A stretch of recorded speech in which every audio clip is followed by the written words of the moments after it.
Ready? Let's go. Let's go, he says. It's the Sports Wrap. July 21st, it says on the clock over there on the wall. Yeah, it's cruising right through. It is cruising right through. But you know, we're hitting kind of a highlight here. Today is we'll call this the night of football.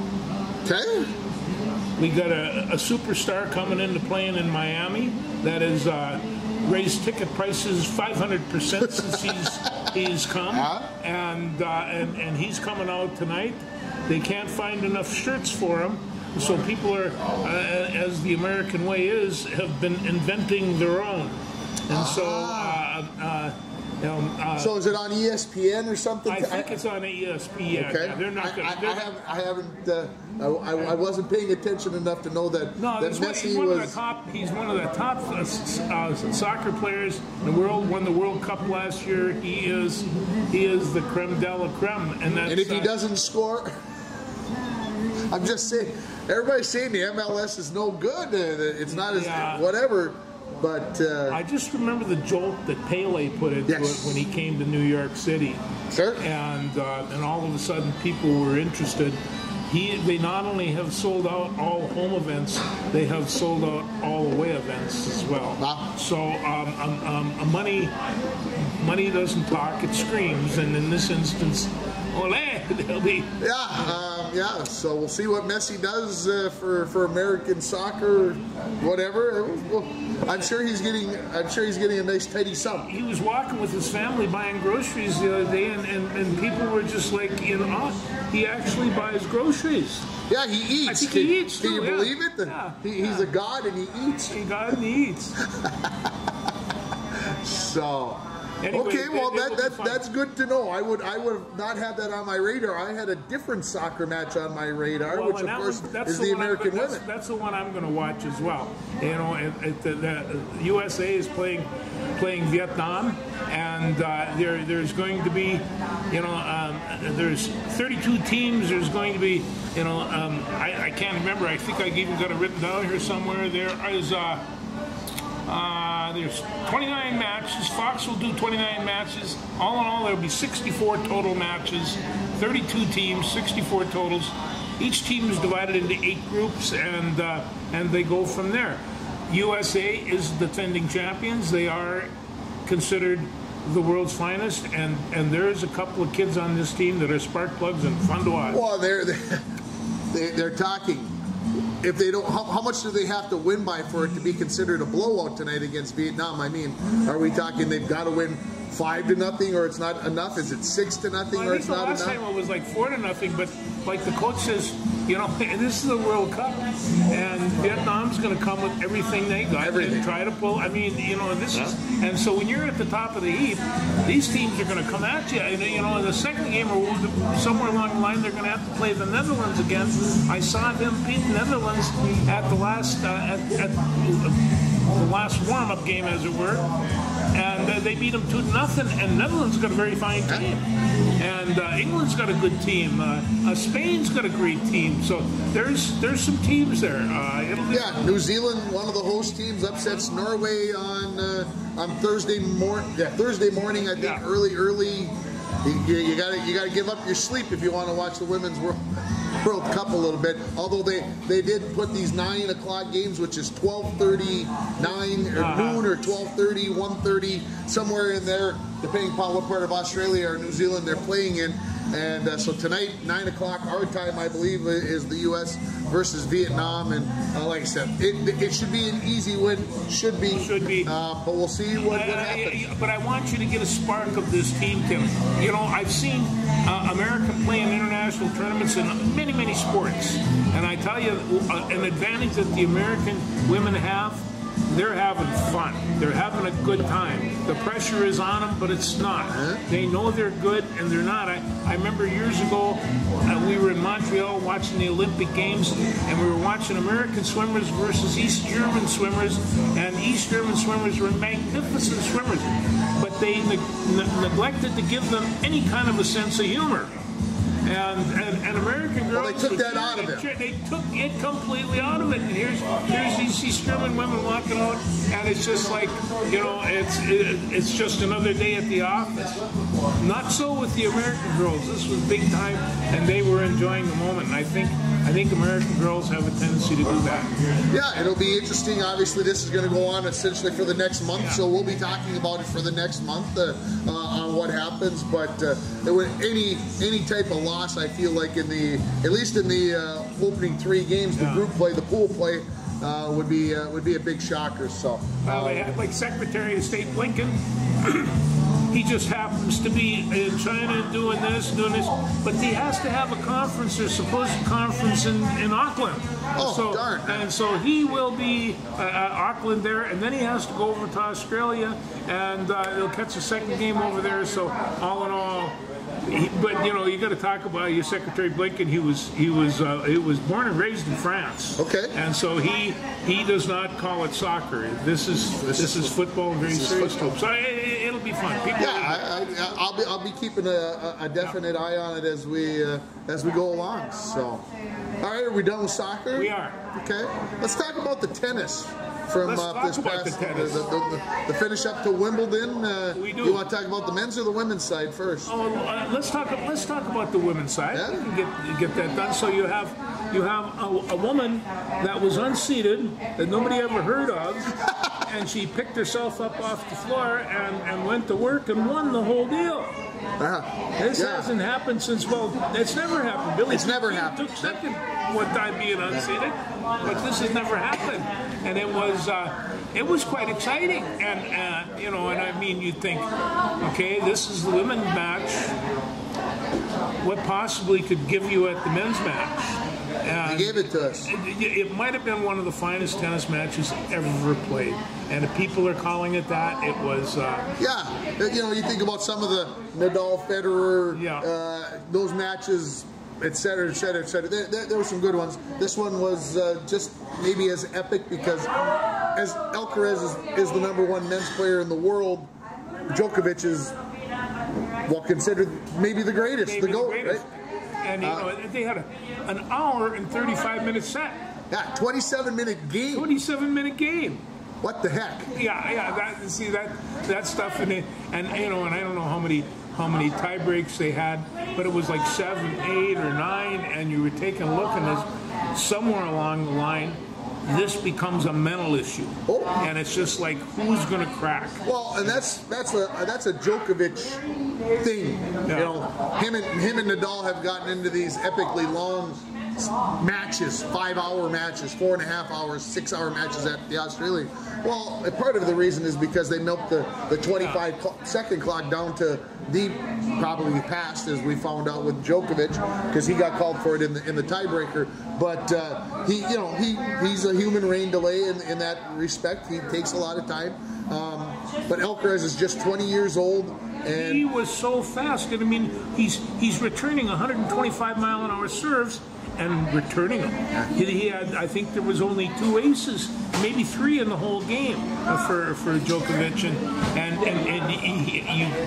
you'd think that you have an idea of what lateral movement is. This kid has it. 20 years old. Can run, can move. Oh, he really could. And the King of Spain was there. And the King of Spain was there. Well, that's Carlos's. You know, that's. Well, yeah. I mean, it makes sense. You got to go sit in the royal box. You'll probably only get another dozen chances or so to watch Carlos in the finals. And he got a hug. He got a hug from Prince Kate. From Kate. And I was watching my daughter. Oh, he's going to give her a big kiss now. And Carl looked at me and says, "There are protocols, Father. Protocols." Well, there used to be protocols. They've said they've kind of done away with most of them. Kate looked pretty good, so I didn't mind it. Yeah, Kate's always looking sharp. Although I'll tell you, Carlos, I don't think he had any problem getting dates that night, and it's he is just one of those strutting Spaniards that can really play tennis. Fine-looking lad. A fine-looking lad. That's right. Fine-looking. I do want to mention about Ons Jabeur. I feel a little bit bad for her. She's 29 years old. I hate to say it, maybe the tennis clock is ticking in her head. It shouldn't be at 29.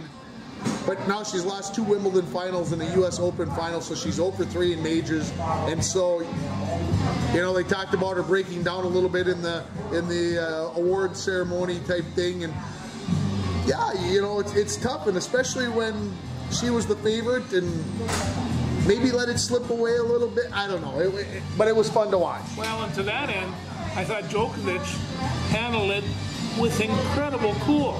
He was a professional all the way. And except when he broke his racket on the post, that he has a moment to get intense. That's true, but at the end, I thought that he was magnanimous and enjoyed. The British weren't pleased with his beating up of their net post. No, So, Wimbledon was fun. Wimbledon was fun. U.S. Open's about 7 weeks away, and of course the hard court season will start here in the States in a week or so, and we'll be full board towards the U.S. Open, and we'll see how things go. When you get matches like what was up at Wimbledon, you are going to. People are going to follow that. You're going to pick up fans. It's the same like, you know, you got Messi in Florida, and you got the women playing soccer. At least for a while, people are going to be watching this stuff, and they're going to become fans. So each time they get a large crowd, it's a good thing, I think. Absolutely, absolutely. British Open, or the Open golf tournament, started yesterday, finished up as we record this at about 2:45 on Friday afternoon, and Mr. Harman had himself quite the day today. Yeah, we had our famous postman come in as they were doing the radio show yesterday, and he said Harman, and I thought he said Carmen, and I just thought, who the heck, Brandon Carmen? No, but he picked him. Kyle picked him, and Kyle, I'm sorry I didn't bring it up, but you picked him. I hope he put some money on him, because he's sitting with at least a 4-shot lead. I'm not sure if it ended up 5 or not. I turned it off as Fleetwood had 1 shot remaining. Tommy Fleetwood, who is kind of a area favorite, I would guess to say. And his uncle plays good music. But you know, I'll tell you, those bunkers in there are hardly called bunkers. They are artillery or mortar holes. Did you happen to see Matt Fitzpatrick later on in the round? No. He missed the 17th green, and they talk about the 17th green as maybe the smallest green. It's a par 3. So he hit it off to the left. He was up against the face. He hit it once. It came back to him. He hit it again. Tried to hit it out sideways. It didn't go, and it plugged. Only about that much of the top of the ball was sticking out. So he went out further, and he hit it into another bunker. He got it out and hit it into another one. Ouch. But I believe that he made the cut. It put him right at the cut line. Scotty Scheffler he needed a birdie at the last hole. I was watching. He got into one of the pot bunkers. No kidding, folks. It hit about halfway up. It went up in the air. And dropped right. No, it didn't come back in. It hit the edge, it rolled, and it missed it was about this far away from the cup. Yeah, this isn't something you can design on the computer. And he turned around to the crowd and said, "Come on, give it to me. I need some love here." It was a long day.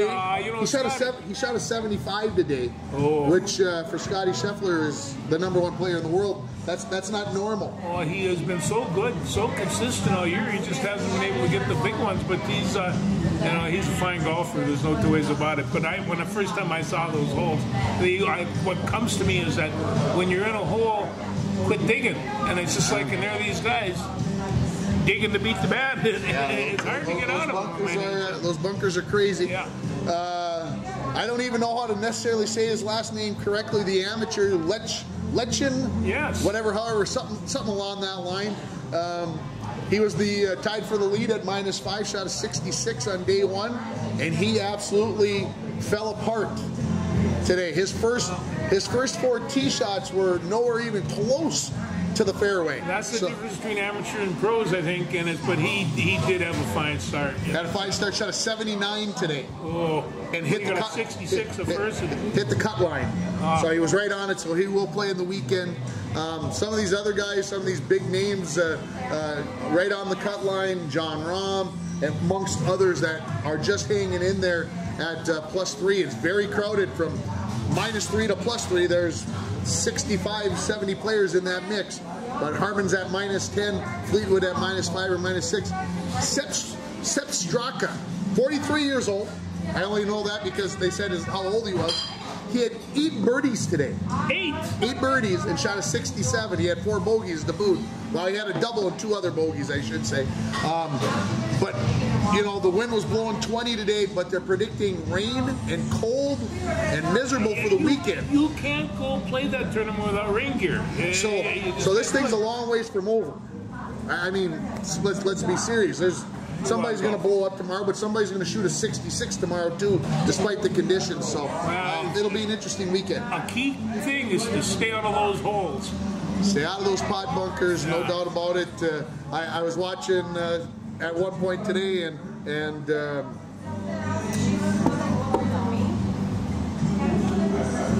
how can you forget? He's from Texas. Anyway, he hits this beautiful tee shot off on the par 5, and it's rolling, and I'm like, oh gosh, here comes one of those bunkers. I mean, he got there, and he could have been this much shorter, and it wouldn't have rolled in, but whoosh, right? You know. So you take half that shot away just for. Yep. And the first time I saw him, and I mean, I saw him a couple of years ago too, and I looked at it, and they impressed me. I think they've gotten deeper, and it's just like. Well, and they took them from yesterday, and they put sand in them to build up the edge so that the ball would roll a little bit away from the edge because they were rolling, and you couldn't get out. You couldn't get out. So they made it a little easier today, a little. It's not normal for them to change things like that. Oh no! Did you watch our Blue Bombers last night? No, did they look horrible? They did. Oh, they're at home. They're taking on the winless Edmonton Elks, and they were in a dogfight till about the 4th quarter, and then they wore them down a little bit and snuck away with a 28-14 win. Yeah, not smooth. I mean, the defense is still there. Don't get me wrong. And that, you know, how we feel about defenses. Yeah. The offense not looking very smooth right now. How they fix for injuries? Does that help? Seem to be doing all right injury-wise. Yeah, they got a couple of broken coverages kind of pulled away. They got the running game going in the 4th quarter, and that salted things away. So, but Canadian football, 6 o'clock, Friday night, Saturday night, Sunday night. So if you're a CFL fan, there you go. That lady I spend my time with hijacked me to the cabin, and we sat and watched the lights and the side. Didn't even turn on the TV and played my blues list. It was fun. Well, Eli decided it was movie night last night. Yeah. And I'm like, no, the Blue Bombers are playing. So he decided on a movie, and we put that on, and then I put the Blue Bombers on my phone. So, you know, I was watching the movie, but I was watching football. Hey, listen, I soon will have that capability. Yeah? I am joining the 21st century. He's getting a smartphone, everybody. Yeah, she's wiring it up. She's wiring it up for me. Well, she says you gotta come here with your credit card, but we'll see what happens. He'll be all set. He'll be watching. Now he'll have the TV, the computer, and a phone. And it's a big one too. See? It's a big one too. Just big enough so he can take care of business. Yeah. So, okay, so let's see. We took care of soccer, tennis, golf, a little CFL. What season is it? What season is it? It's baseball season. It's baseball season. I thought you were going to say that it's football season because training camps start next week. I know it does. We're 45 days away from the first game. It's just like... You didn't do the math on that, or did you hear that? No, I just kind of picked that up, but it's not hard. It's not hard to do the math. No, it's not. Yeah, NFL football right around the corner. And so I see that we have a wide receiver who's very fast. Wow. He might be the fastest guy on the team. 140 and a 55 in St. Paul for Addison. I hope he got it out of his system. I hope so too. Yeah, at 140 and a 55, that's you're not only endangering other people's lives, you're endangering your life, obviously. Yeah. I shouldn't say you're not only endangering your life, you're endangering other people's lives because they're not used to that kind of speed on the road. He's 21 years old. He's got a ton of money. He's got a fancy new car. Well, and then the kid that was playing for Vegas out of Alabama, right? Ruggs or whatever. Yeah. I'm not saying I got the name wrong. Well, and obviously, I think he was under the effect of drugs when he was going 156 when he rear-ended that car in Vegas. These are the kinds of things that I get worried about. They are, and it's not that we haven't had multiple death accidents in the cities or anywhere. I mean, right now it seems to be almost pandemic, and you just kind of have to watch that just a little bit closer. Can't go that fast. Yeah, our good friend Adrian Peterson about 10, 12 years ago got clocked going 109 in a 55 or 109 in a 6.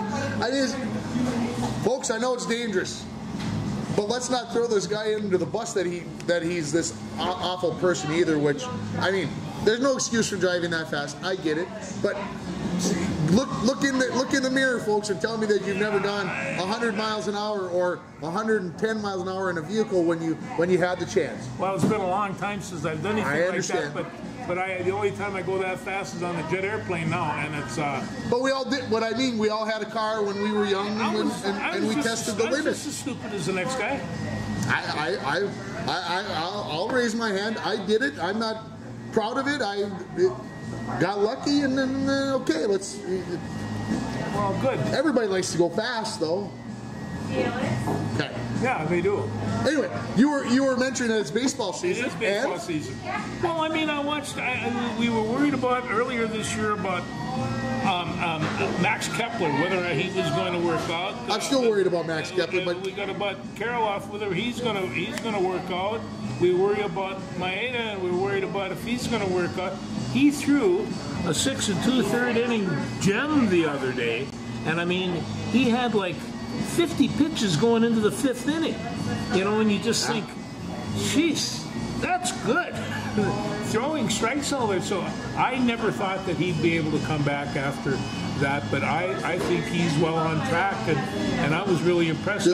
Do the Twins, when they see Pablo Lopez in the starting rotation, do they just decide that then that's a day off? I don't know. They just can't hit the ball, and then the next day they lose 4-0, and they can't buy a hit. And it's yeah, that was for poor Pablo. I mean, I felt for him. I know they lost 5-0, but geez, you got to give the guy a chance. You got to score him a run or two every once in a while. And but they have been scoring runs. Let's be honest. The things have been better, and Mama said there'd be days like these. Yeah. And Seattle's no slouch of a team. I mean, they're 500. Don't start whatever me, but a team that's been playing better. So yeah, the Twins go into Seattle, get a split. Got 2 out of 3 in Oakland, and what do they got? Chicago? No, Chicago this weekend, right? Yeah. It's White Sox. Let me just. So I'm sure I probably. Yeah, it's one of those things. I'm not.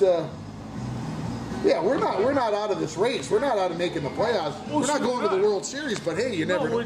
We got pitching. We're 2 games ahead of. Okay, so it's the sorriest division in history, well, but we are 2 games ahead of Cleveland. I'll be 2 games ahead. 2 games ahead of Cleveland. Now, before you get into that, I'm gonna make this because I'm gonna forget if I don't say no. Well, it's on the top of my head. Uncle Paul says Buxton has to go. Has to go. Well, I'm not gone. Get rid of him. Gone. I'm not sure what he's doing now. But well, they had him out of the lineup for 2 days. They did. And now going to put him back in. And they put him back in, and he went not good. Not good. So who's going to take it? We're getting into Miguel Sano territory. Well, let me. Seriously, folks, the strikeouts are Miguel Sano-like. Let's bring this up because the rumor has it today that Miguel Sano is coming back to baseball. And who's picking him up? Well, I don't know. That's just saying he's coming back. Wow. So we'll see what happens. I don't know. Brian Buxton just is not doing the deed right now, and we got young kids that are come up and doing it. This Julian is just really a great ball player. What's going to happen to Edward Julian when our good friend, the second baseman who's been injured all season? Rice? Luce? No, Jorge Polanco. When Polanco decides that, about him. When was the last time he played? Oh, it's been weeks. He's in St. Paul. He's playing with the Saints right now. So When he comes back, what happens to Edward Julian? Back to AAA.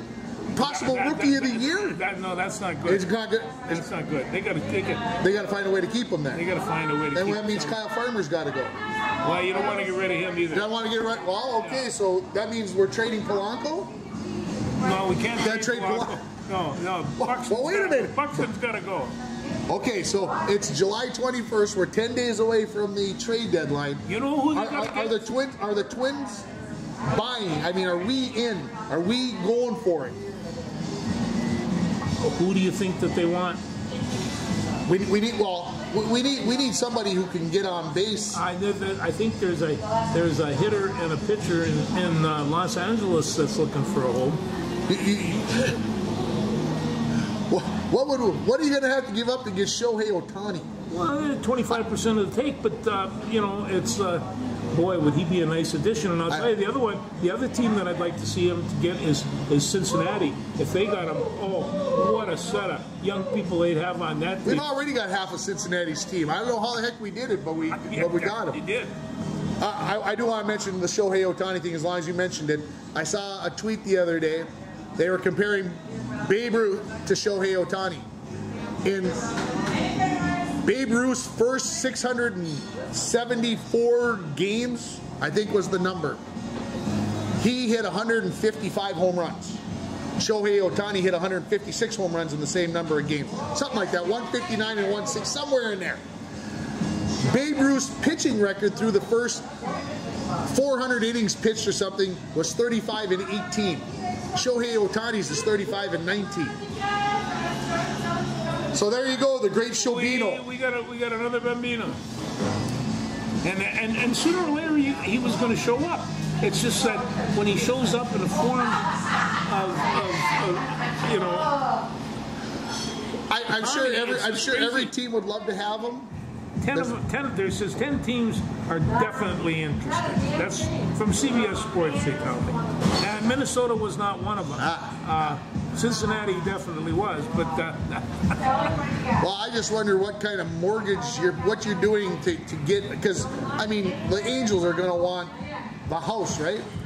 I mean they're going to want 6, 7 players. Are they just casting off this year and building from here because Trout's in and out and could be. Yeah. I don't think he goes. I don't think he gets traded. No, I don't Seriously. think he does either. I wouldn't trade him. Well, I wouldn't trade him, and he's in Los Angeles. Do you really think Major League Baseball wants him in Cincinnati or Minneapolis? Heck no, he won't go. That's probably what Major League Baseball is saying. If you trade him there, yeah. Anyway, we'll see. It'll be an interesting. Next 10 days will be very. 10 days will be very interesting. Yes, it will. Are we buyers, or are we? We're buyers. We're buyers. We've got to find somebody that can hit the ball, and right now their batting average is embarrassing, and it's improving little by little, and and they're. But they can't, it's like we said before, if they're going to rely on the dingers, you live by the homer, you die by the homer, and that's kind of the way that works. Like living by the 3 and dying by the 3 in basketball? Same thing, and it's just, and I like that small ball, and I think moving around, I saw Kepler dive into third base the other day, and I mean, for a big guy, he moves pretty well. He likes money ball, but he likes to play small ball. He's contradicting. No, I do. I do. I understand. It's like they say, do I care how he gets on first? No, I don't care how he gets on first, but I care what happens between first and third, because I think I think there's a certain amount of aggressiveness that you have to have. You have to have, yeah. Especially with some of these guys. I mean, what are you going to tell to Ali De La Cruz? Don't run? Yeah, and the rules have changed a little bit with how many times you can throw over and the slightly bigger base. I know it's 4.5 inches, and it shouldn't make that much difference, but it does. It does. But the rules have changed. You have to be more aggressive. You have to steal bases. Yeah, you've got to at least try. Yeah. The Senior Legion baseball team, their season came to an end today. Hung right in there, down 2-1, going to the bottom of the 6th, and the wheels came off. Julius Mace hit the pitch count number and had to be moved out of the game, and I'm not blaming it on the relief pitcher at all because there were guys on base, but they threw it around a little bit and got beat by the state champion from Nesco. Oh. So no shame there. No, not state champion. But, It's difficult. So Esco. baseball season's over because the Junior Legion team's not playing. Softball is just about over for the summer, so fall sports are just less than 3 weeks away. I want to bring up one thing. Right around 3 weeks There was away. an article today in the Minneapolis paper about Minnesota high school trap shooting. It is huge in Minnesota, Huge. and there are some kids around that are very, very good. And they're, and this is the first time I think I've seen them highlight trap shooting. Trap shooting was the biggest growing sport for a couple years. Yeah. Now I believe that it is girls wrestling that is the biggest And growing they sport. should be. They're And fantastic. so people are going there, and soon it will be boys volleyball because once boys volleyball comes in, that's As an AD, they add sports like this now. All of a sudden, is somebody going to say it's time for the Falls to get a boys volleyball team? It's possible. No. I'll say that I put something out on Facebook a couple weeks ago looking for comments about if their 3rd through 6th grader was interested in playing volleyball this fall. I got no responses, so maybe that answers your question. I've watched some college volleyball matches. The man. Yeah, they're every bit as physical as a college basketball game. You could get hurt You can get hurt. playing those teams, and it's just and they're big, strong, 6'5", 6'6", and taller, and they can just drill that sucker. So I think it's going to be slow to catch on, but it's going to catch on. Yeah, there's no doubt about it. It will catch on. Whether we ever have it here in the Falls, I'll be honest, I'm skeptical just because of the number of kids in the building that we have, the number of kids we have in activities right now. I would say it'd be very difficult. But never say never. You don't know. Well, no, you don't. And if anybody would have ever said, 50, 60 years ago, I see a time when there'll be an equal amount of sports for boys and girls at high school level, we would have said we can't afford it, we can't do it, we can't do this, we can't. Yeah, we do it. We do it. And and it came up the other day. I was talking to a parent from Bemidji, and they were talking about Ranch Bar and just how big of an influence he's had on girls wrestling in Bemidji, and they think he's fantastic. Sure. And he is just advocating very, very hard for it. And from what I can see in terms of talent, I'm impressed, and so are you. We watched him, and hopefully we'll do it again. And that part of it, girls sports is really coming along well. No doubt about it. No doubt about it. No doubt about it. Lynx picked up a nice win. They were way behind, way ahead, way behind, and then they came back and they finished it off, beating LA for I think the 4th time this season already. Well, yeah, there you are. So we keep getting further and further away from that first draft pick. Well, that might be, but boy, I'll tell you, that Collier woman can really play buckets. And Can play. I saw her, I didn't see the whole game, but towards the end, she was hitting like 36, 38 points. That's an awful lot of points for people that don't slam dunk and do all the rest of this stuff. But they go to the basket very, very hard. And you figure you got a block shot, you got nothing. They'll flip that thing up in the air and find a way for it to come down through the hole. Good crowd there at the Target Center there when they played LA too. Another thing I watched last night was the tournament. And this is the senior basketball tournament. Okay. And you see some real interesting style of basketball because you got kids coming out of college and you got kids that are 35 years old. The kids at 35. Well, they do. You put a basketball in a basketball player's hands, age is no determinant. And it just goes. You're just a kid. Just a kid. Yeah. What else? Anything else? I can't think of anything. I know that there's fishing tournaments across the river. I got up this morning at about 6 o'clock, and all of a sudden I saw a rooster tail. Zing! What the heck was that?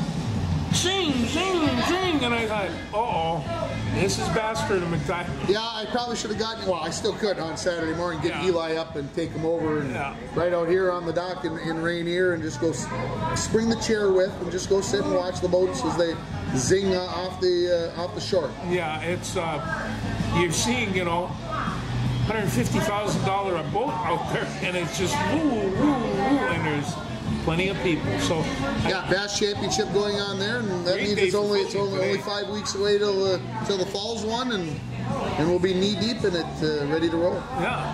So now, other than that, football is rolling around, and I can tell you right now that the Minnesota Gophers are getting pumped and repumped, and I'm not sure what they're going to get, but we're going to open up. And get ready for those nasty Cornhuskers. We're going to Cornhuskers. Now, the game that I'm going to find most interesting, and I would like to go see it, is the North Carolina game. And they are building up an entourage from Minnesota to go to North Carolina, and there are people in North Carolina setting up to welcome these people. So they want to have as much Minnesota that can come down there and bring all your casseroles. I mean, this is going to be a contest.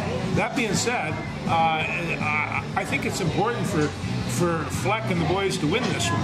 This is, if you're going to put any dominance on this Big Ten season at all, you better start by taking out a pretty good team in North Carolina. Probably not the best, but they're not bad. They're not too shabby. Yeah. So we'll see what happens. But he's really looking forward. He's really trying to get my juices flowing for the football season. Well, no, you can feel it building up. I think he means he can feel it outside, because there was some coolness in the air over the last couple of weeks. It sounds like it's going to go away, though. That's right, you know. And then you remember when you were a kid, when you were in high school, you'd get out and there'd be that fall smell. What that smell like? It smells like football, and it's you know. And you were on a dairy farm. I was sitting in a baseball dugout last night talking with the Senior Legion baseball team while I was talking with the coach, but the kids were all listening to our conversation, and we got talking about football. And somebody said, it's not football season yet. I said, football is 365 days a year. I said, I know you guys got a big baseball game tomorrow, but it's never too early to be talking football. No, and you get two football coaches together, they're going to talk football. Two wrestling coaches are going to talk wrestling. Now, that being said, in this very saloon yesterday, I met a couple of legendary Broncos that I hadn't seen for a long time. Yeah? Tim and Terry Cullen. Oh, wow. And so they were here for, their brother had, their older brother, Junior, they had a celebration of life for him across the way, and he was there with the 69 bunch, and we're talking Bruce Sandbeck and Doris and a whole bunch of these guys. But how good was everybody? Was everybody really, really good? Were they better than they were? Because that's how it should be. Well, you know, I think that if I would have asked Tim Cullen, he probably would have said he might have been a better coach than he was hockey, because he was an outstanding coach, and Terry, he coached at Virginia, I believe. But between the two of them, they weren't very big, but they had a nasty attitude and tough as nails. So when I was telling them about some of the things that my grandsons go through to play football, they said, "Good, be hard on them." Yeah. That's how they do it. But I had grown up with those guys, and they were 2 years behind school. I've only seen them once since they graduated from high school, and I asked them actually if they were going to be here. I would have invited them to the wrap, but they had to leave today. But they are again part of that iconic hockey legend around here, and Tim and Terry Cullen. It was great to see them. Well, I got to get up and show you the back of my shirt so you guys can see it. What's it say? Whoa. Oh, the barbecue. The barbecue. Yes. Well, nice barbecue here last Saturday. Oh, it was a good time. I had to sample 16 different barbecues to judge. You know, suffering's not easy with you. The food was delicious. Congratulations! I hear Mike Welcome was the champion. Oh, he was with his chicken balls. Oh. They were delightful. I will say, folks, if Mike Welcome comes up and offers you a chicken ball, take it, eat it. You will enjoy yourself very much. He got these from 25-pound chickens. These were big chicken balls, and you know, but no, they were fantastic. He had 2 different kinds, and I had more than my share. And no whatever disrespect to the others, because the other 15 were delicious. Some of the beefs and the chickens and the porks that we had were delightful, were yummy, were whatever word you want to put into it. My only gripe, no ribs. There were no ribs. Somebody did. I think one of our guys over there did pork chops, and they were fantastic. But and I'm kind of surprised there were no ribs either. In fact, I'll cook some up just because of that. But again, it was great. I got to sample those 16 in about an hour. We tried all 16 of those. And did you see Chad Larson's turkey? 32 pounds. Oh my! It was huge. It was. I said, so you went out and found the biggest turkey in the county and cooked them up? Yeah, pretty much.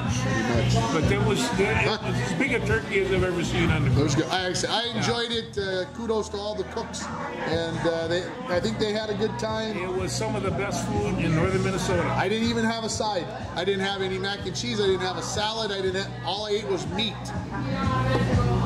I think I paid a little bit for it the next day. But anyway, it was good. I did too, but I had to take the plate home because I couldn't eat it all, and I wasn't going to throw it away, and I threw an egg on top of it the next day, and it was great. We're done? We're done.